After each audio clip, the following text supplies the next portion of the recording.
काय उन्हाळा सुरू झाला का तुम्हाला सुद्धा काहीतरी चटपटीत खाण्याची इच्छा होते? तर चला मग आज आपण या उन्हाळ्यासाठी एकदम चटपटीत अशी टमॅटो आणि कैरीची चटणी कशी बनवायची याची रेसिपी पाहू.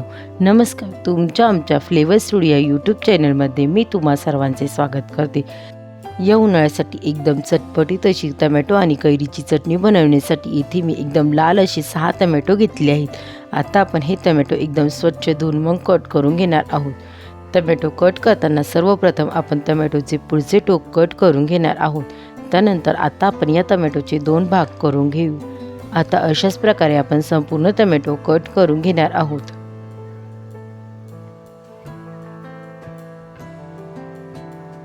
संपूर्ण टमॅटो कट करून झाल्यानंतर इथे मी एका कैरीचे 3 फोडी घेतले आहेत. आता आपण टमॅटो आणि कैरीची चटणी बनवण्यास घेऊ. टमॅटो आणि कैरीची चटणी बनवण्यासाठी इथे मी फ्राय पॅनमध्ये 3 टेबलस्पून तेल टाकून घेतले आहे. तेल टाकून झाल्यानंतर आता आपण यामध्ये कट करून घेतलेले टमॅटो आणि कैरीचे तुकडे ठेवून घेणार आहोत. टमॅटोचा जो भाग कट करून घेतला आहे तो खालच्या साईडला ठेवायचा. अशाच प्रकारे आता आपण संपूर्ण टमॅटो पॅनमध्ये ठेवून घेऊ. पॅनमध्ये संपूर्ण टमॅटो ठेवून झाल्यानंतर आता आपण कट करून घेतलेली कैरी पॅनमध्ये ठेवून घेऊ. कैरीसुद्धा ज्या भागाने आपण कट करून घेतली आहे तो भाग खालच्या साईडला ठेवायचा. संपूर्ण कैरी व टमॅटो पॅनमध्ये टाकून झाल्यानंतर आता आपण या पॅनमध्ये 10 ते 12 लसूण पाकळ्या टाकून घेणार आहोत. पॅनमध्ये आपली कैरी, टमॅटो व लसूण टाकून झाल्यानंतर आता आपण या पॅनवर झाकण ठेवू 7 ते 8 मिनिटांसाठी हे सर्व चांगल्या प्रकारे शिजवून घेऊ. 7 ते 8 मिनिटांनंतर आता आपण कढईवरचे झाकण काढून घेऊ. तुम्ही पाहू शकतात आता आपल्या टमॅटोची साल निघण्यास सुरुवात झाली आहे. म्हणजे आपले टमॅटो व कैरी छान असे शिजले गेले आहेत. आता आपण हे सर्व चांगल्या प्रकारे थंड करून घेऊ. आपली कैरी व टमॅटो चांगल्या प्रकारे थंड करून झाल्यानंतर आता आपण या टमॅटोची व कैरीची साल काढून घेणार आहोत.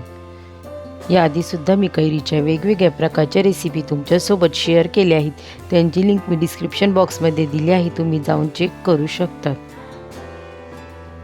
आता आपल्या संपूर्ण टमॅटोची व कैरीची साल काढून झाली आहे. आता आपण एका स्मॅशरच्या मदतीने हे सर्व चांगल्या प्रकारे स्मॅश करून घेणार आहोत.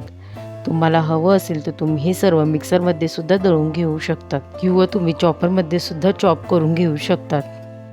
तुम्हा सर्वांना जर माझ्या रेसिपी आवडत असेल तर रेसिपींना लाईक करा आणि शेअर करा व अशाच नवनवीन रेसिपींसाठी आपल्या फ्लेवर स्टुडिओ यूट्यूब चॅनलला सबस्क्राईब करा. त्यासोबत शेजारील बेल आयकॉनला प्रेस करा म्हणजे तुम्हाला येणार सर्व नवीन रेसिपींचे नोटिफिकेशन सर्वात पहिले मिळेल. आता आपले हे सर्व चांगल्या प्रकारे स्मॅश करून झाले आहे. आता आपण हे सर्व एकदा चांगल्या प्रकारे मिक्स करून घेऊ. हे सर्व चांगल्या प्रकारे मिक्स करून झाल्यानंतर आता आपण यामध्ये एक मोठ्या आकाराचा बारीक चिरून घेतलेला कांदा टाकून घेऊ.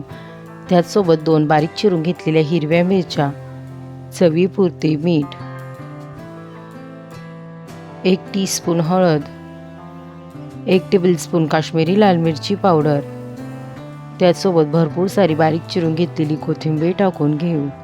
आता आपण हे सर्व चांगल्या प्रकारे मिक्स करून घेणार आहोत.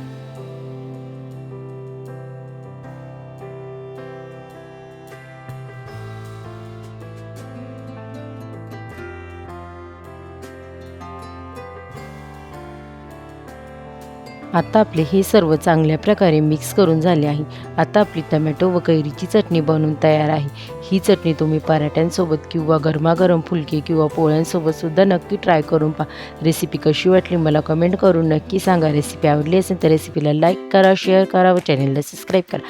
पुन्हा भेटूया आपण अशाच एका नवीन रेसिपीसोबत. तोपर्यंत सर्वांनी काळजी घ्या. बाय.